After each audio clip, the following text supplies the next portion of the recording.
In today's video, I'm going to talk about how not to be a bottleneck in your firm. Now, when you're growing your firm, the last thing you want to be as the owner of the firm is a bottleneck in your firm. So today is about how to stop being a bottleneck in your firm. And if you want to grow, you've got to really get over this point. And it's something that I've had to do as the owner of the Accountants Millionaires Club, is learn to stop being a bottleneck in my own business. So the first thing you've got to do is identify where there is a problem. For example, where there's a backlog, what's running late. So do a time audit of what you're spending your time on. Ask your team, where is it going? And actually within a team meeting, the team will know where you're being a bottleneck, and what you're working on and where there's a backlog will show you where there's a bottleneck. If that's not showing, look at where you've maybe had some client crises, or maybe where you've nearly missed a deadline for a client. What was the reasons for that? Then the next stage is, once you've understood where the areas are that there's a bottleneck, is you've got to do a root cause analysis. So something we like doing in the club is a fishbone analysis. We teach our members how to do that, where you actually look at what are the key causes and then what are the sub-causes of that happening.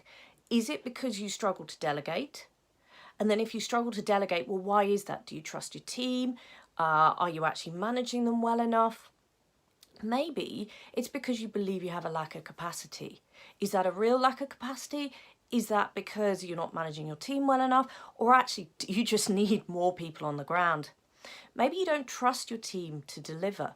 Now, is that because they don't have the skill set? Or actually, do you have a performance issue with one of your team? And maybe you need to deal with that first.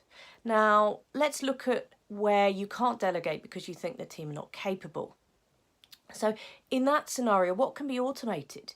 You may find that you can actually take some of the stuff you need to do by automating some of it, but also put it into a process, what the team can't do at the moment, and split it up. What elements could they do so you can transfer down to them? But also, what could be delegated?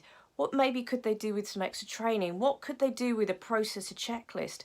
Or maybe what you may need to do is think about a freelancer or outsourcing some work in order to free them up to have time to do your stuff. So let me go through the steps in order for you to stop being a bottleneck in your accountancy firm. Step 1 is identify where the issues are and prioritizing. Step 2 is then root cause why you are the bottleneck there. What's going on for you, maybe what's going on for the team. And then step 3 is think about the solutions. Is it more delegation? Is it training? Is it automation? Is it about shifting tasks around so they have time? So I hope you've enjoyed that video.